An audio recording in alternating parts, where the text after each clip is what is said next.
தமிழகம் முழுவதும் வாக்காளர் பட்டியலில் பெயர் சேர்க்க மற்றும் முகவரி மாற்றம் செய்வதற்காக இன்றும் நாளையும் சிறப்பு முகாம்கள் நடைபெறுகிறது. கூடுதல் தகவல்களை தருகிறார் எமது செய்தியாளர் ரகுபதி. விவரங்கள் என்ன? வாக்காளர் பட்டியலில் விடுபட்டவர்களின் பெயர்களை சேர்க்க புதிய வாக்காளர்கள் சேர்ப்பு முகவரி மாற்றம் செய்வதற்காக தமிழ்நாடு முழுவதும் இன்றும் நாளையும் சிறப்பு முகாமானது தற்போது நடைபெற்று வருகிறது. அந்த வகையில் சென்னை ராயப்பேட்டையில் இருக்கக்கூடிய அரசினர் தொடக்க பள்ளியில் காலை 9 மணிக்கு தொடங்கிய இந்த சிறப்பு முகாமானது மாலை 6 மணி வரை நடைபெறும் என்று கூறப்படுகிறது. காலை முதலே சிறப்பு முகாமில் பலரும் பங்கேற்று அந்த படிவத்தை பூர்த்தி செய்யக்கூடிய அந்த பணியில் தற்பொழுது பொதுமக்கள் ஈடுபட்டு வருகிறார்கள்.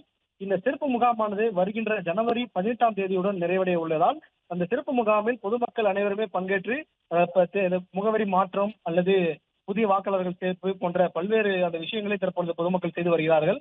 அந்த காட்சியை தான் தற்போது பார்த்து வருகிறோம். வாக்காளர் பட்டியலில் சிறப்பு தீவிர திருத்த பணிகள் மூலம் தமிழ்நாட்டில் 97,37,000 பேர் நீக்கப்பட்டதாக கூறப்பட்ட நிலையில் இதனையடுத்து தமிழ்நாட்டின் வாக்காளர் எண்ணிக்கை 5,43,00,000 குறைந்ததாக கூறப்பட்டது.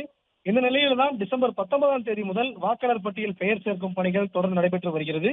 அதாவது 27, 28ஆம் தேதி மாநிலம் முழுவதும் சுமார் 75,000 வாக்குச்சாவடிகளில் இந்த சிறப்பு முகாமானது நடைபெற்று வருகிறது.